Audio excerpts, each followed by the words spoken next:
ফামাকাসা গায়রা বাঈদ ফাকালা মা লিয়া লা আরাল হুদহুদা আম কানা মিনাল গায়িবিন। তাফসীরে মারিফুল কোরআন, তাফসীরে মাজহারি, ইবনে কাসির, এই তাফসীরগুলোর মধ্যে আসছে হুদহুদ একটা ছোট্ট পাখি, তার একটা বিশেষ গুণ ছিল, যেই গুণটা হলো তিনি মাটির নিচে কোন জায়গায় পানি আছে ওই আকাশের মধ্য থেকে হাজার হাজার ফুট উপর থেকে সে বুঝতে পারত। সুবহানাল্লাহ। ইযহাব বিকিতাবি হাদা ফাআলকি ইলাইহিম সুম্মা তাওয়াল্লা আনহুম ফানজুর মাযা ইয়ারজিউন। আল্লাহু আকবার বলেন। আল্লাহর নবী সুলাইমান তিনি বলতেছেন, যাও ইযহাব বিকিতাবি, আমার চিঠি নিয়ে যাও। আল্লাহর নবীরা, আল্লাহর পয়গম্বররা, খোলাফায়ে রাশিদিন যারা ছিলেন, যারা ওলি আউলিয়া আছেন এবং ছিলেন, তাদের তো একটাই কাজ ছিল, যেই সমস্ত মানুষগুলো পথ হারা, যেই সমস্ত মানুষগুলো দ্বীনের মধ্যে নাই, তাদেরকে দ্বীনের পথে আনা। ঠিক না ঠিক? তাদেরকে দ্বীনের পথে আনা, তাদেরকে ধর্মের দাওয়াত দেওয়া। তিনিও তাকে দাওয়াত দিলেন, তিনিও তাকে চিঠি লেখা, ওই হুদহুদ পাখি, যাও ইযহাব বিকিতাবি, আমার চিঠি লইয়া যাও। চিঠি লইয়া যাইয়া ফিরে আসবা না, তার সামনেও থাকবা না, সামনে থেকে একটু দূরে দাঁড়াইয়া দেখবা যে সে কি করে। সুবহানাল্লাহ বলবেন না? আল্লাহর নবী সুলাইমান আলাইহিস সালাতু ওয়াস সালাম তিনি পাখিদের খোঁজ নিলেন। খোঁজ নিয়ে দেখলেন যে একটা পাখি সেখান থেকে উদাও, একটা পাখি দেখতেছে না, পাখি একটা নাই, এক জাতের একটা পাখি নাই। এবার সুলাইমান তার মাথার মধ্যে চক্কর মারল, তিনি এবার বললেন, ফাকালা মা লিয়া লা আরাল হুদহুদা আম কানা মিনাল গায়িবিন। আল্লাহ নবী সুলাইমান বলতেছে, মা লিয়া, আমার কি হয়েছে? প্রথমেই বলে না যে হুদহুদ কমনে, প্রথম বলছে আমার কি হয়েছে, মা লিয়া, আমার কি হয়েছে। লা আরাল হুদহুদ, আমি হুদহুদকে দেখতে পাচ্ছি না, হুদহুদ আমার চোখে নাই। নাকি আমকানা মিনাল গায়িবিন, নাকি সে অনুপস্থিত আছে। কয়টা কথা বলছে? দুইটা। আমার কি হয়েছে যে আমি হুদহুদকে দেখতে পাচ্ছি না, আমার দেখায় কি কোনো সমস্যা হয়েছে, নাকি আসলে হুদহুদই নাই, হুদহুদই আমাকে ছেড়ে পালাইছে, আমার এইখান থেকে সে অন্য জায়গায় চলে গেছে। আপনারা বুঝছেন কথাটা? দুইটা কথা বোঝা গেছে। এবার দেখেন, তিনি এবার শাস্তির ঘোষণা দিচ্ছেন, লা উযিবান্নাহু আযাবান শাদীদান আও লা আযবাহান্নাহু আও লা ইয়াতিয়ান্নি বিসুলতানিন মুবিন। আল্লাহু আকবার বলেন। এবার আল্লাহ নবী সুলাইমান শাস্তির ঘোষণা দিচ্ছেন। শাস্তির ঘোষণা কি? আমি তাকে কঠিন শাস্তি দেব। লা উযিবান্নাহু আযাবান শাদীদা, আমি তাকে কঠোর শাস্তি দেব। আও লা আযবাহান্নাহু, অথবা আমি তাকে জবাই করে দেব। আও লা ইয়াতিয়ান্নি বিসুলতানিন মুবিন, হ্যাঁ, তবে যদি সে উপযুক্ত কোনো প্রমাণ আমার সম্মুখে আনতে পারে তাহলে সে মাফ পাবে। সুবহানাল্লাহ বলেন। এবার হুদহুদ প্রাণী আল্লাহর নবীর সম্মুখে ভীত সন্ত্রস্ত হয়ে আসলেন, ভীত সন্ত্রস্ত হয়ে আসলেন। আসার পরে আল্লাহর নবী হুদহুদ প্রাণীর কল্লা ধরে টান দিলেন। এবার আল্লাহর পক্ষ থেকে আসলো যে সুলাইমান, তাকে ছেড়ে দাও। সুবহানাল্লাহ বলেন। তাকে ছেড়ে দাও, কারণ আছে, তার ছাইড়া দাও। এবার হুদহুদকে বলা হলো, তুমি কেন উপস্থিত ছিলা? সে এবার বলতেছে, ফামাকাসা গায়রা বাঈদ, ফামাকাসা গায়রা বাঈদ। কিছুক্ষণ পর, কিছু সময়ের পরে হুদহুদ উপস্থিত হয়ে বলতেছে, فقال أحطت بما لم تحط به وجئتك من سبأ بنبأ يقين। আল্লাহু আকবার বলেন। কিছুক্ষণ পরে হুদহুদ আইছে। তাফসীরের কিতাবের মধ্যে আসছে যে হুদহুদ পাখি সুলাইমান আলাইহিস সালামের সিংহাসন ছেড়ে আসমানের অনেক উপরে উঠে গেছে। সে ভাবছে এখন তো কোনো আমার কাজ নাই, আমি একটু ঘোরাফেরা করি। বুঝতে পারছেন যে এত পাখির মধ্যে আল্লাহ নবী সুলাইমান, সে কি আমাকে দেখবে বা খুঁজবে?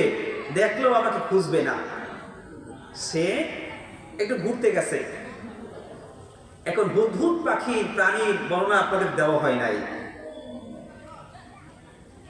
তাফসীরে মারিফুল কোরআন, তাফসীরে মাজহারি, ইবনে কাসির, এই তাফসীরগুলোর মধ্যে আসছে হুদহুদ একটা ছোট্ট পাখি। কি পাখি? ছোট্ট পাখি। তার একটা বিশেষ গুণ ছিল, যেই গুণটা হলো তিনি মাটির নিচে কোন জায়গায় পানি আছে ওই আকাশের মধ্য থেকে হাজার হাজার ফুট উপর থেকে সে বুঝতে পারতো। সুবহানাল্লাহ। উপর থেকেই সে বুঝতে পারতো যে মাটির এইখানে পানি আছে। এই জন্য পানির যখন প্রয়োজন হতো ওই হুদহুদ পাখি পানির সন্ধান দিত। সুবহানাল্লাহ বলেন। পানির সন্ধান দিত হুদহুদ পাখি।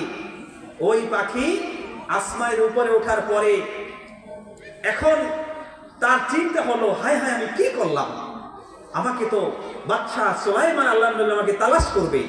এর মধ্য থেকে একটা প্রাণী আর একটা পাখি হুদহুদ পাখি সে আবার ওই ইয়ামেন প্রদেশের সাবা থেকে আবার আইসা বলো। সুবহানাল্লাহ বলেন। কোথা থেকে আইসে? ইয়ামেনের সাবা থেকে আরেকটা হুদহুদ পাখি আইসে। এখন দুইজন এক জায়গাতে ভাই। কি বলেন? দুইজন এক জায়গাতে ভাই না? এখন তারা কথা বলতেছে, ভাই আজকে তো বিশাল ভুল করে ফেলাইছি, কেমন অবস্থা হইবে আরে, আমার তো শেষ, আমাকে মারি ফেলাই দেবে আজকে। কি হয়েছে তোমার? বলতেছে, আমি তো না বলিলে আল্লাহ নবী সুলাইমান সাল্লামের কাছে আমি তো আইয়ে বসছি। বলতেছে একটু শান্ত হও। ওই যে ইয়ামেন থেকে যে আইছে ওই পাখি বলতেছে একটু শান্ত হও, তোমাকে একটা খবর দিচ্ছি, এই খবর নিয়ে যদি আল্লাহ নবীর কাছে তুমি পৌঁছাইয়া দাও তাহলে আল্লাহ নবী তোমাকে মারবেই না, তোমার প্রতি আরো খুশি হবে। সুবহানাল্লাহ বলেন। সেই খবরটা আপনারা শুনবেন, খবরটা শুনবেন। সেই খবর হলো, সে বলতেছে فقال أحطت بما لم تحط به وجئتك من سبأ بنبأ يقين। আমি আপনার জন্য এমন সংবাদ নিয়ে হাজির হয়েছি যেই সংবাদ আপনার কাছে জানা নাই। সুবহানাল্লাহ বলেন। আমি আপনার জন্য এমন জায়গার খবর নিয়ে আইছি যেই খবর শুনলে আপনি আশ্চর্য হয়ে যাবেন, যেই খবর সম্পর্কে ইতিপূর্বে আপনি জানেন নাই। সুবহানাল্লাহ। এবার বলতেছে, আমি সাবার একজন নারীর স্পষ্ট খবর নিয়ে আইছি। সাবার নারীর সম্পর্কে আমি খবর নিয়ে আইছি। এবার বলতেছে, ইন্নী ওয়াজাদতু মুরআতান তামলিকুহুম ওয়া উতিয়াত মিন কুল্লি শাইইন ওয়া লাহা আরশুন আযীম। আল্লাহু আকবার বলেন। বলতেছে যে এবার সেই সংবাদটা হলো কি? সেই সংবাদটা হলো ইন্নী ওয়াজাদতু ইমরাআতান, আমি সেখানে ওই যে ইয়ামেন প্রদেশের সাবা নামক রাজধানীতে আমি একজন নারীকে দেখছি। সেই নারী সেখানে রাজত্ব করে, লিডার, প্রধানমন্ত্রী নারী সেখানে, তাকে সব কিছু দেওয়া হয়েছে, এমন কোনো বিষয় নাই, ধন সম্পদ রাজ্য ক্ষমতা তার সব আছে, সব আল্লাহ তাআলা তাকে দিয়েছেন এবং তার জন্য একটা বিশাল সিংহাসন আছে। সুবহানাল্লাহ বলেন। সিংহাসন আছে তার জন্য, ওই নারীর জন্য। সেই সিংহাসন সম্পর্কে তাফসীরের কিতাবের মধ্যে আসছে, রানী বিলকিসের নাম আপনারা শুনেছেন না? এই যে কোরআনের যে আয়াতগুলো পড়তেছি, এই আয়াতের মধ্যে রানী বিলকিসের সিংহাসনের বর্ণনা আছে। সুবহানাল্লাহ। সেই সিংহাসনটা হলো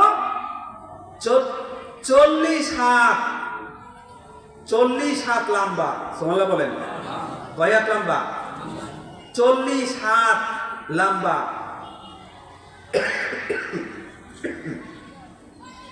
প্রস্থ হলো 30 হাত। প্রস্থ হলো কয় হাত? 30 হাত প্রস্থ। বিশাল সিংহাসন, মণি মুক্তা জহরা, বড় বড় দামিও দামিও বিষয়গুলো দিয়ে এই সিংহাসনটা বানানো।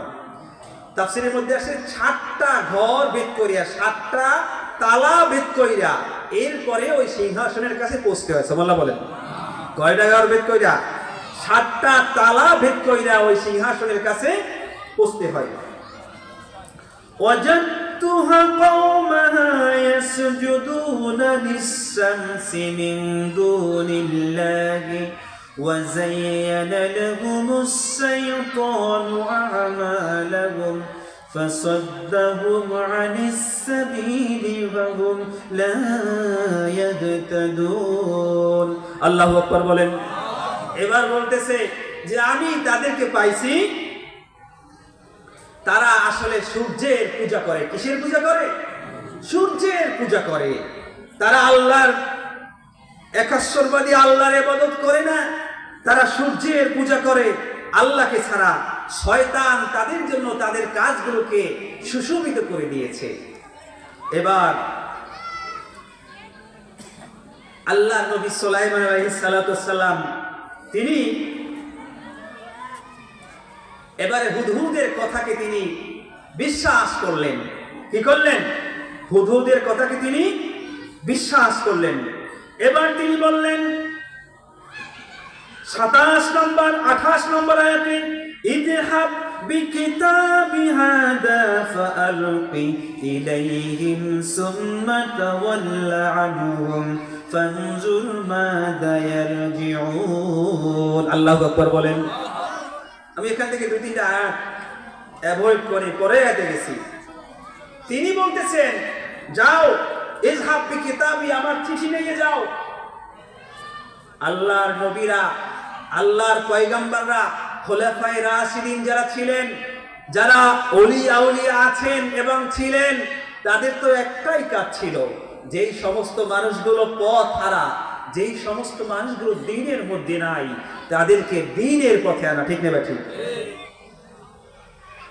তাদেরকে দ্বীনের পথে আনা, তাদেরকে ধর্মের দাওয়াত দেওয়া। আল্লাহর নবী সুলাইমান তিনিও তাকে দাওয়াত দিলেন।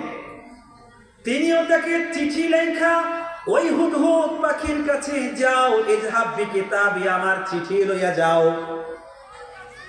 চিঠি লইয়া যাইয়া ফিরে আসবা না, তার সামনেও থাকবা না। সামনে থেকে একটু দূরে দাঁড়াইয়া দেখবা যে সে কি করে। সুবহানাল্লাহ বলবেন না? বলে কি?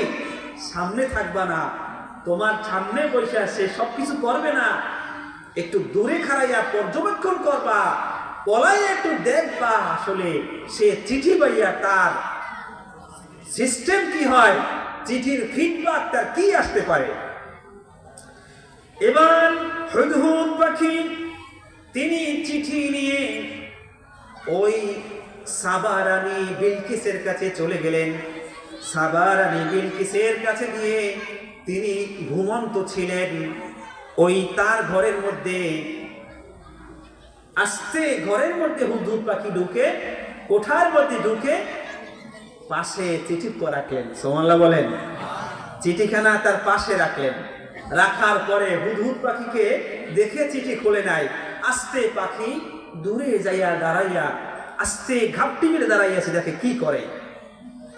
এবার বলতেছে চিঠি পাইয়া ওই সাবা রানী বিলকিস قالت يا أيها الملأ إني ألقي إلي كتاب كريم। আল্লাহু আকবার বলেন, জোরে বলেন একটু আল্লাহু আকবার। এবার বলতেছে সাবা রানীর মন্ত্রী পরিষদের বৈঠক ডাকলো। তিনি মন্ত্রী পরিষদের হেড, প্রধানমন্ত্রী, উজির নাজির আজির পাজির যারা আছে সবাই ডাকছে। ডাইকে বলতেছে, আমার কাছে একটা চিঠি পাঠাইছে, সম্মানিত চিঠি। চিঠি দেখে মনে হইতেছে এটা খুবই গুরুত্বপূর্ণ চিঠি। চিঠিতে লেখা আছে, ইন্নাহু মিন সুলাইমানা ওয়া ইন্নাহু বিসমিল্লাহির রহমানির রহিম। আল্লাহু আকবার বলেন। চিঠির মধ্যে লেখা আছে, সে আবার পরে শোনাচ্ছে, ইন্নাহু মিন সুলাইমান, নিশ্চয় ওই চিঠি হলো সুলাইমানের পক্ষ থেকে। আল্লাহু আকবার বলেন। ওয়া ইন্নাহু বিসমিল্লাহির রহমানির রহিম, শুরু হচ্ছে পরম করুণাময় আল্লাহ রহমান রহিম দয়ালু নাম নিয়ে। সুবহানাল্লাহ বলেন। কি ঢুকাই দিয়েছে এখানে? তাওহীদ ঢুকাই দেওয়া হয়েছে। তারা শিরকের মধ্যে লিপ্ত আছে, গাছের পূজা করে, সূর্যের পূজা করে। আর সুলাইমান লেখলেন যে এই চিঠি শুরু করা হয়েছে একমাত্র আল্লাহর নাম নিয়ে, যিনি রহমান রহিম। সুবহানাল্লাহ। কি বলেন? সিস্টেমে তাওহীদের দাওয়াত দেওয়া হয়েছে। চিঠির মধ্যে বলা হয়েছে, আল্লাহ তাআলু আলাইয়া ওয়া আতুনি মুসলিমিন। শর্ত দেওয়া হয়েছে, তোমরা বশ্যতা স্বীকার করো, সাবধান, তোমরা বশ্যতা স্বীকারের পিছপা হও না, আর তোমরা ইসলামের মধ্যে প্রবেশ করো, দ্বীনের মধ্যে প্রবেশ করো। সুবহানাল্লাহ বলেন। হয় দ্বীন গ্রহণ করো, না হইলে তোমাদের শেষ করে দেওয়া হবে। সাল্লাল্লাহু আলাইহি ওয়াসাল্লাম বলে দিয়েছেন যে তোমাদের রাখা হবে না, তোমাদের শেষ করে দেওয়া হবে।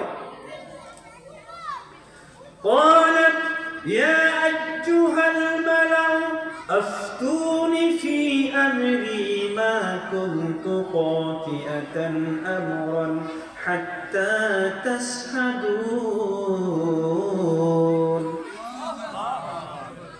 বলেন ওই মন্ত্রী পরিষদের কাছে এবার পরামর্শ চাইতেছে। এবার সৈন্য সামন্ত উজির আজির যারা রয়েছেন তারা বলতেছেন, ক্বালু নাহনু উলু কুওয়াতিন, আমরা শক্তিশালী। বলতেছে কি? আমরা শক্তিশালী।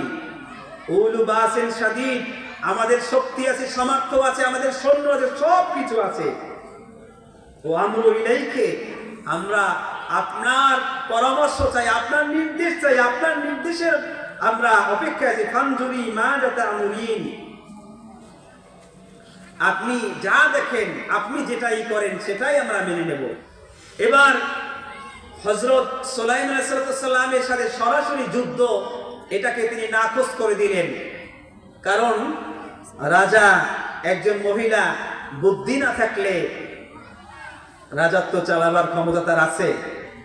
রানী বিলকিস তিনি পরীক্ষা করতেছেন সুলাইমান আলাইহিস সালাম, তিনি যেই আল্লাহর পথে দাওয়াত দিয়েছেন আসলেই তার দাওয়াত সত্য কিনা, তার রাস্তা আসলেই সঠিক কিনা, এটা দেখার দরকার আছে। তাহলে কি করা যায়? তাহলে আমরা প্রথম তার জন্য কিছু উপটৌখন পাঠাবো, ঘুষ পাঠাবো। কি বলেন? ঘুষই বললাম, উপটৌখন, হাদিয়া পাঠাবো, হাদিয়া। তিনি যদি হাদিয়া গ্রহণ করে তাহলে বুঝবো তার আল্লাহর জন্য বা তিনি যে রবের প্রতি আহ্বান করেছেন তার জন্য তার নেই রাজ্য দখল করা অথবা এখানে সম্পদকে কেড়ে নেওয়া তার উদ্দেশ্য। তাহলে আমরা তার সাথে যুদ্ধ করব। আর যদি এই হাদিয়া তিনি না রাখেন, তিনি যদি এটাকে ফেরত দিয়ে দেয়, তাহলে আমরা বুঝবো আসলেই সে সত্য একজন মানুষ, আল্লাহর নবী। সুবহানাল্লাহ বলেন। পাশে খাড়াই ছিল কে? হুদহুদ পাখি। কোন জায়গায় ছিল? কিছু দূরে পাশেই দাঁড়াইয়েছিল, কথা শুনছে। এবার হুদহুদ পাখি ওইখান থেকে চলে আসলো, আয়েশা আল্লাহর নবী সুলাইমান আলাইহিস সালামকে বলতেছে, আল্লাহর নবী আমি তো দেখলাম আপনার জন্য তারা এই প্রস্তুত নিচ্ছে, এই কর্ম তারা করতেছে।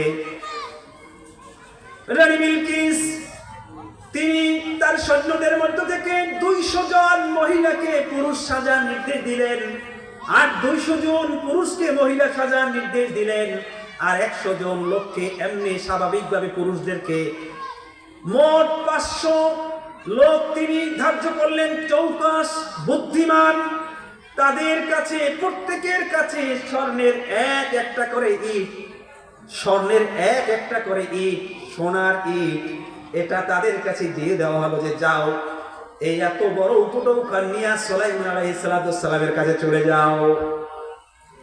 আল্লাহর নবী সুলাইমান আলাইহিস সালাম তিনি যখন এই কথা শুনলেন, তিনি শোনার পরে সঙ্গে সঙ্গে জিনদেরকে তিনি আদেশ করলেন, ও জিনেরা, কোন জিন আছো দ্রুত গতিতে সাবা রানী বিলকিসের কাছে চলে যাও। তারা যে ইট নিয়ে আসবে সোনার, সেই ইটের মাপ তাড়াতাড়ি আমার জন্য নিয়ে আসো। সুবহানাল্লাহ বলেন। এবার সকল জিন যাদেরকে সুলাইমান আলাইহিস সালামের বশীভূত করে দেওয়া হয়েছিল তাদেরকে বলা হলো, ওই যে ইটের মাপ সুলাইমান আলাইহিস সালামের কাছে জিন নিয়ে এসেছিল, ওই মাপে তোমরা ওই ধাসে একই রূপে ইট সোনা দিয়ে তৈরি করো। সুবহানাল্লাহ, জোরে বলেন সুবহানাল্লাহ। ওরা ইট নিয়ে দিয়েছে কত? 500। কয়টা? 500। আর আল্লাহর নবী সুলাইমান আলাইহিস সালাম এবার বলতেছে জিনদেরকে, রাস্তা 40 মাইল দূরত্ব পর্যন্ত সব সোনার ওই ইট, একই মাপের ইটের রাস্তা বানাই দাও। সুবহানাল্লাহ বলেন। দুই পাশে ওয়াল তৈরি করে দাও, সুন্দর ওয়াল তৈরি করো। রাস্তার জঙ্গলের মধ্যে বাঘ ভাল্লুক হরিণ যা আছে ওয়ালের বাইরে থাকবে, আর রাস্তা হবে 40 মাইল দূরত্ব পর্যন্ত। সুবহানাল্লাহ বলবেন না? এই যে সোনা দিয়ে 40 মাইল রাস্তা তৈরি করছে, 40 মাইল রাস্তা, 40 মাইল রাস্তার মাথায় একটা গেট তৈরি করছে। এখন বোঝেন, যদি ইট সব সোনার হয়, গেট তাহলে কত সুন্দর হইতে পারে। তারা যখন আইসে, ওই যে নারীরা বেটা সাইজে, বেটারা নারী সাইজে, আর 100 লোক এমনি, প্রত্যেকের পোটলাই সোনার ইট আছে একটা একটা। আল্লাহ নবী সুলাইমান আদেশ করলেন যে ওই রাস্তার মধ্য থেকে 500 ইট, রাস্তার মধ্যে এক এক জায়গা থেকে 500 ইট তুলে নিয়ে আসে। সুবহানাল্লাহ বলেন। রাস্তার মধ্যে থেকে এক এক জায়গা থেকে 500 ইট তুলে নিয়ে আসো। এখন তারা যখন প্রবেশ করলো, দেখতেছে যে মাঝে মাঝে দুই একটা ইট নাই, মাঝে মাঝে দুই একটা ইট নাই। গুণে দেখে কি যে আসলে 500 ইট নাই, তাদের কাছে ইট আছে 500, আর রাস্তার ইটও খালি 500। ভাবতেছে, এই এখন যদি আমরা এই 500 ইট নিয়ে আল্লাহ নবী সুলাইমানের দরবারে যাই, নিশ্চিত চোর কই আমাকে ধরবে। যে ওই রাস্তা থেকে 500 ইট তারা উঠাইয়া ট্যাংরে লইয়া এরপরে আইছে। কি বলেন? লজ্জার বিষয় না? বিশাল লজ্জার বিষয়, অনেক বড় ঘটনা। এরপরে সাবা রানী বিলকিস বিনতে সারাহিল, মানে তার যেই সিংহাসনটা ছিল, আল্লাহ নবী বললেন, কে আসো? সাবা রানী আসার আগে আমার কাছে ওই সিংহাসনটা নিয়ে আসতে পারো। কেউ বলতেছে সামান্য সময় লাগবে, কেউ বলতেছে আমার আধা ঘন্টা লাগবে, একজনটা বলতেছে আমি চোখের পলকের মধ্যে আনিয়ে দেবো। সুবহানাল্লাহ বলেন। চোখের পলক মুহূর্ত, একেবারে সামান্য মুহূর্তের মধ্যে আমি নিয়ে আসি। এইভাবে রানী বিলকিসের তার যেই বুদ্ধি বিবেচনা তিনি সুলাইমান আলাইহিস সালামের জন্য করেছিলেন, সবকিছু আল্লাহর নবী আল্লাহর ফজলে, আল্লাহর বদৌলতে তিনি সবকিছু পর্যদস্ত করে দিলেন। পরবর্তীতে যখন আসলেন, দেখলেন যে আসলেই তিনি একজন আল্লাহর পয়গাম্বর, আল্লাহর বান্দা। আল্লাহ রাব্বুল আলামিন আমাদেরকে পবিত্র কোরআন এবং হাদিসের জ্ঞান আহরণ করার তৌফিক দান করুন। আমিন।